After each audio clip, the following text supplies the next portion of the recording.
इस वैरी को नष्ट करने के लिए पहले ये तो पता होना चाहिए कि ये कहाँ रहता है। इसलिए भगवान आज जो हमने श्लोक पढ़ा है 40, तो ज्ञानियों के नित्य वैरी काम कहाँ रहता है इसके स्थान बतला रहे।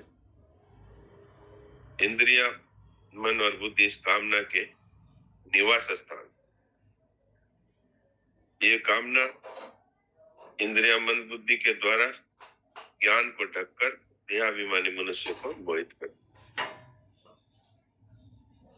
हमारे देखने में भी आता है कि संसार को हम इंद्रियों के द्वारा ग्रहण करते हैं।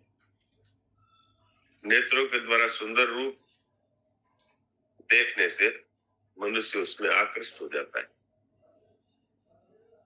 बहुत ही स्वादिष्ट भोजन देखने से मनुष्य उसमें आकृष्ट हो जाता है। तो रूप, रस, गंध, शब्द, स्पर्श, ये सारे के सारे इन इंद्रियों के द्वारा मनुष्य को ये जो वास्तव में जिनमें पहले से कामना है उनको ये इंद्रियों के कारण से अपने वश में कर लेते हैं। तो एक काम के वास स्थान है कामना के, और वास्तव में तो इन पांचों स्थानों में दिखने पर भी वास्तव में तो काम रहता है चित जड़ ग्रंथि अर्थात माने अहम में, परंतु पांच स्थानों में दिखाई देता है इसलिए इनको निवास स्थान कह दिया। वास्तव में तो मूल रूप से अहम का नाश हो जाए उसके बाद तो इंद्रियां है वो स्वतः ही और शांत हो जाती है। जब तक बोध नहीं होता तब तक की ये बात है, अर्थात जब तक चिज्जड़ ग्रंथि अर्थात जो अहम रहता है उसमें कामना है तब तक ये स्थिति रहती है।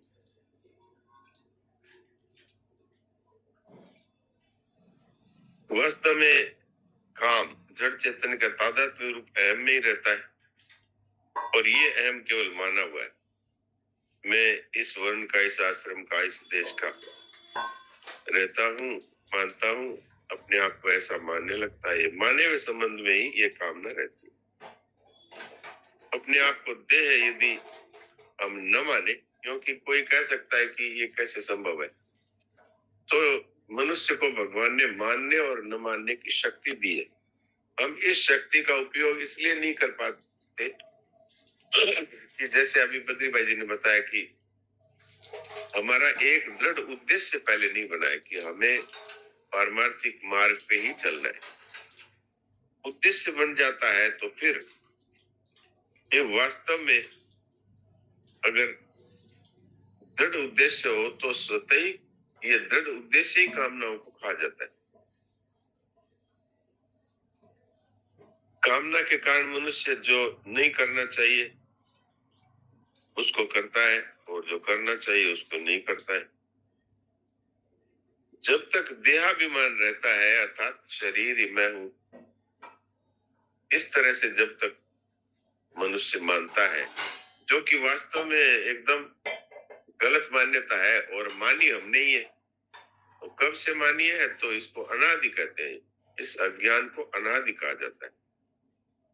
कब से है, तो अनादि है, पर ये अनादि होते हुए भी अनंत नहीं है, अर्थात इसका अंत हो सकता है।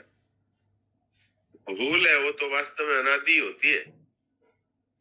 जैसे हम सुबह घूमने जाते हैं तो एक सज्जन हमें रोजाना दिखते हैं, उसके साथ 2 4 5 आदमी भी होते हैं, हमारी राम राम भी होती है, लेकिन हमें पता नहीं है वो कौन है। कोई दिन में हमारे साथ में एक व्यक्ति है जो कह देता है, अरे ये जो रोज राम राम करते हो ये पता है तुम्हें कौन है? नहीं, हमको पता नहीं, ये यहाँ के नए जिलाधीश है, कलेक्टर है। ओ, तो कोई अगर पूछे कि भाई आप इन कलेक्टर साहब को कब से नहीं जानते, तो उत्तर क्या आएगा? अनादिकाल से। तो नहीं जानना हमेशा अनादि होता है, और जानते ही ये मिट जाता है। अब हमको ज्ञान हो गया तो अब हमारे राम राम में भी फर्क आ जाता है, हमारे भावों में भी फर्क आ जाता है, उनसे बातचीत में भी हमारे आदर का भाव आता है, विशेष नम्रता आ जाती है। तो ये क्या है, ज्ञान होते ही मनुष्य का हाव भाव जीवन पूरा बदल जाता है। तो इसलिए कोई कहता है कि अज्ञान अनादि कैसे है, तो इसका ये उत्तर है कि अज्ञान हमेशा ही अनादि होता है, लेकिन अनंत नहीं होता। ज्ञान होने के साथ ही अज्ञान का नाश हो जाता है। अब भगवान इसी श्लोक में कहते हैं, एते विमोह्यते से ज्ञानमावृत्य देहिनम, कामना है इसके कारण से मनुष्य मोहित हो जाता है और उसका ज्ञान है वो ढक जाता है। तो ये ढक जाता है लेकिन कभी नष्ट नहीं होता। कामना उत्पन्न होने पर मनुष्य पहले तो भोग भोगने की इच्छा करता है इंद्रियों से। भोग पदार्थ कामना करने से मिल जाए ये आवश्यक नहीं, मिल जाए तो टिकते नहीं। फिर इनको प्राप्त करने के लिए तरह तरह की नई कामनाएं होती है, मिल जाए तो उससे अधिक मिलने की कामना होती है। इस प्रकार इनका कभी अंत नहीं होता और ये मनुष्य देहाभिमानी के ज्ञान को ढक करके पतन में डाल देता है। इसके लिए वो दूसरे अध्याय का 62-63 श्लोक आपने कई बार सुनाई है, कामना से क्या क्या होता है। त्यातो विषयान पुंसा संगस्ते सुख जायते संगा संजाते काम, ये आप जानते ही हैं। तात्पर्य ये है कि वास्तव में अगर मनुष्य सावधान रहे तो इससे छूट सकता है, और सावधानी तभी आएगी जब हमारा एक उद्देश्य बन जाता है।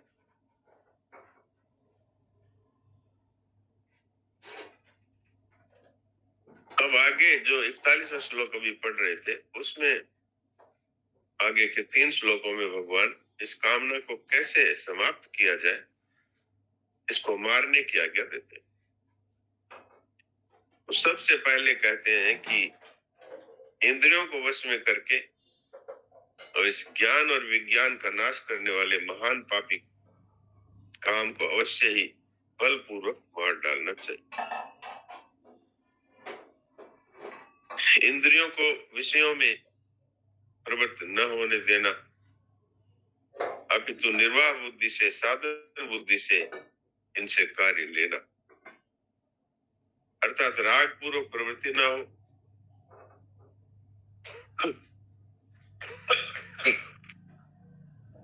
और द्वेष पूर्वक निवृत्ति न हो। काम को मारने के लिए सबसे पहले इंद्रियों को वश में करने की बात कहते हैं, क्योंकि मनुष्य जब तक इंद्रियों को वश में रहता है